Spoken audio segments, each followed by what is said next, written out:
Good morning, नमस्ते India. मैं आपका दोस्त, आपका होस्ट, आप सभी को स्वागत करता हूँ। Justification by faith and evangelistic media ministry प्रस्तुत करता है हर दिन का शुरुआत खुदा के वचन के साथ ही।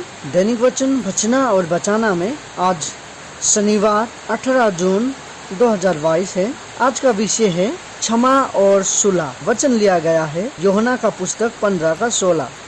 यहाँ पे इस प्रकार लिखा गया है, तुमने मुझे नहीं चुना परंतु मैंने तुम्हें चुना है और तुम्हें नियुक्त किया है कि तू जाकर फल लाओ और तुम्हारा फल बना रहे, कि तुम मेरे नाम से जो कुछ पिता से मांगो वो तुम्हें दे।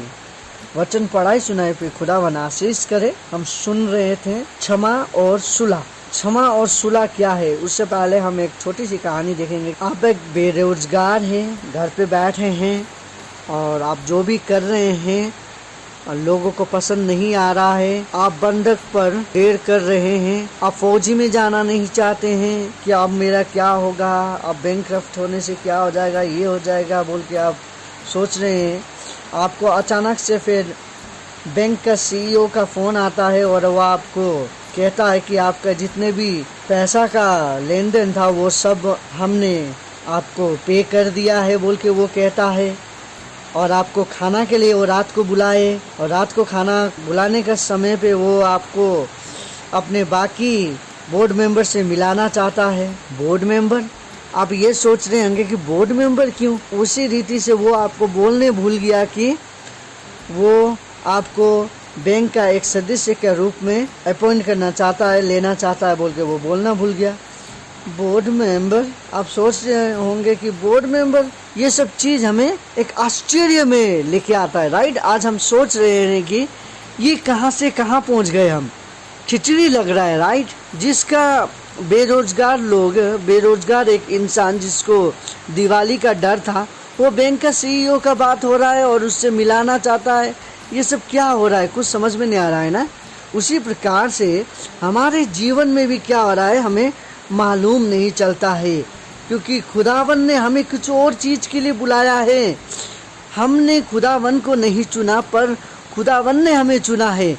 जिस तरीका से वो बैंक का CEO को, बैंक को हमने नहीं चुना था लेकिन बैंक का CEO ने ये इंसान को चुना था, उसी प्रकार से खुदावन को हमने नहीं चुना, खुदावन ने हमें चुना है कि हम उसको फल दें। देखिए, हम बहुत सारे समय पे नौकरी के लिए हम तलाश करते हैं, कौन सा ऑफिस, ये सब हम चुनते हैं, पर आखिरी फैसला हमारा नहीं होता है। आखिरी फैसला वो कंपनी का होता है कि वो हमें ले कि ना ले बोल के, राइट। और वो क्या चाहते हैं, जब कोई हमें हायर करता है तो वो चाहेंगे कि हम उनको काम करके दें, ना कि हम घर पे बैठ के उनके ऊपर पैसा लेके उनके ऊपर राज करें, नहीं, परंतु हम उससे काम करके दें।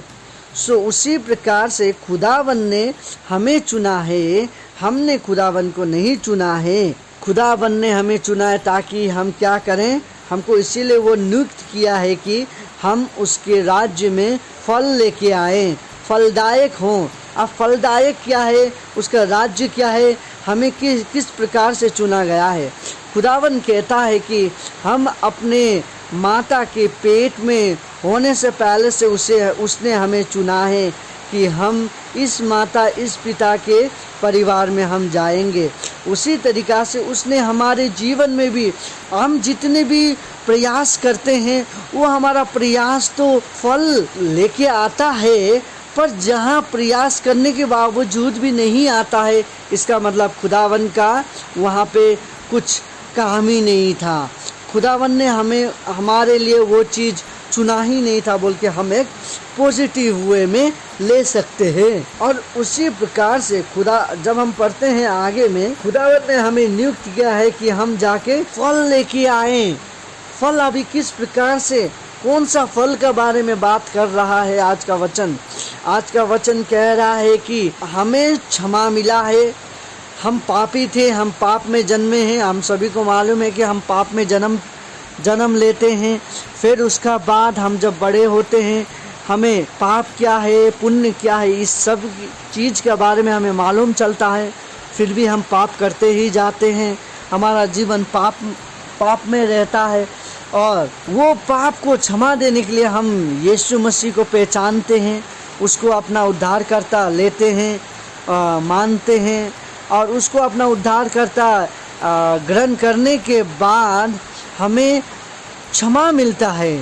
अब वो क्षमा हम अपने आप ही में लेके बैठे या किसी और को भी बताएं, सो जब वो क्षमा हम किसी और को बताते हैं, सो हमारा वो एक जीवित गवाही बन जाता है। वो जीवित गवाही द्वारा लोग आते हैं प्रभु में, और लोगों का आँख खुलता है प्रभु में। उसी प्रकार से खुदावन हमें प्रेम करता है, आपको भी प्रेम करता है बोल के हम लोगों को कह सकते हैं। और जब लोग ये बात जानते हैं तो वो क्या करते हैं, प्रभु में आते हैं। जब वो प्रभु में आते हैं, हम वी बियर ए फ्रूट, हम एक फलदायक लोग बन जाते हैं, जो कि खुदावन चाहता है। खुदावन ने हमें इसीलिए चुना है कि हम मल्टीप्लाई हो जाएं, ना कि हम एक है तो एक ही में रहें, पर एक है तो हम 2 बन जाए, 4 बन जाए, 8 बन जाए बोल के खुदावन हमें आशीष करता है। और उसी तरीक़ा से खुदावन का वचन क्या कहता है, यदि हम खुदावन में बने रहेंगे तो हम क्या होंगे। देखिए कि तुम मेरे नाम से जो कुछ पिता से मांगो वो तुम्हें दे। देखिए इसके बाद अब क्या होगा, जब हमें क्षमा मिला है और हम क्या कर रहे हैं, सुलह भी करना चाहते हैं। हम बहुत सारे समय पे लोगों के साथ हमारा अनबन हो जाता है, वो अनबन में हम इतने डूब जाते हैं कि हम उसे क्षमा नहीं दे पाते हैं। मुझे याद है जहाँ एक व्यक्ति था कि उसको डर था कि उसका पद मैं ना ले लूँ बोल के उसको डर होने लगा, उसको वो डर खाते ही गया। जब उसको वो डर खाते ही गया, उसका परिवार को ये डर खाते गया कि मेरा पति इतने समय से इधर में काम कर रहा है, अब ये इंसान मेरे पति से जानने वाला आ गया, अब मेरा पति का यहाँ से टिकट काटने वाला है बोल के उन्हें डर सताने लगा। और वो एक पॉलिटिक्स खेलने लगे, राजनीति खेलने लगे खुदा के घर पे। जब खुदा के घर में राजनीति चलने लगा, खुदावन ने वहाँ पे कुछ बड़ा काम किया और उनके और हमारे बीच में कुछ अनबन सा होने लगा। जब वो अनबन सा होने लगा, वो बात करने लगे, वो हम मेरे बारे में बात करने लगे, और उसके बाद खुदावन ने हमें एक दूसरे से थोड़ा अनबन में रखा। जब अनबन में रखा तो मैं क्या किया, मैं जाके सुलह करने के लिए कोशिश किया। जब सुलह करने के लिए कोशिश किया, पत्नी थी, उसने कहा कि हमें तो मालूम नहीं, हमारा खुदा तो मालूम नहीं, पर तुम्हारा खुदा यदि तुम्हें माफ़ करे तो वो माफ़ करे। मैंने माफ़ी मांगा था कि ऐसा नहीं करना चाहिए, यदि हमारे बीच में मेरे द्वारा कुछ गलती हुआ हो तो हमें क्षमा कर दीजिए बोल के हमने माफ़ी मांगा। और उन्होंने यही बोला कि हमारे खुदा के बारे में तो मालूम नहीं, पर आपका खुदा आपको माफ़ी करे तो ठीक है बोल के वो कहने लगी। सो देखिए, हमें सुलह करना बहुत ज़रूरी है, हमें माफ़ी देना बहुत ज़रूरी है, क्योंकि खुदावन ने हमें माफ़ दिया है। वचन कहता है कि खुदा का जो प्रार्थना है वो कहता है कि हमें माफ़ी कर, जिस तरीक़ा से हमने हमारे ऊपर जो विरोध किया था उसको माफ़ी किया है। सो प्रभु का जो प्रार्थना कहता है वैसा ही हमें करना चाहिए कि हमें भी हमारे विरोध करने वालों को माफ़ करना चाहिए और उनसे सुलह करने के लिए कोशिश करना चाहिए। यदि वो सुलह नहीं करना चाहते हैं तो आप खुदावन के रास्ते जाइए और वो अपने रास्ते जाएंगे। इसी प्रकार से सुलह करना बहुत ज़रूरी है कि यदि आप सुलह करें, माफ़ी दें, तो देखिए क्षमा करें और सुलह करें, ये 2 अगर हम करेंगे तो खुदा का राज्य हमारे लिए है।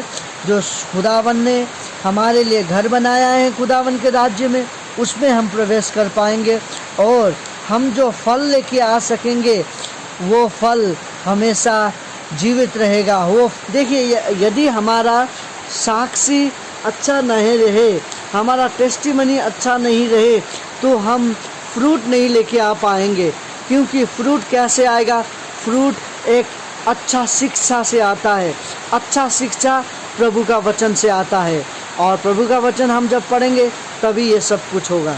प्रभु को हम धन्यवाद दें, क्योंकि उसने हमें चुना है, वो हमें चलाता है। खुदावन आपको, आपकी परिवार को, आपके पड़ोसी को, सभी को आशीष करे, और आपको और जितने लोगों को नहीं चुना है, खुदावन आपको यूज़ करे उन लोगों को चुनने के लिए। खुदावन आपको, आपके परिवार को आशीष करे। आपका दिन आज का शुभ हो। धन्यवाद।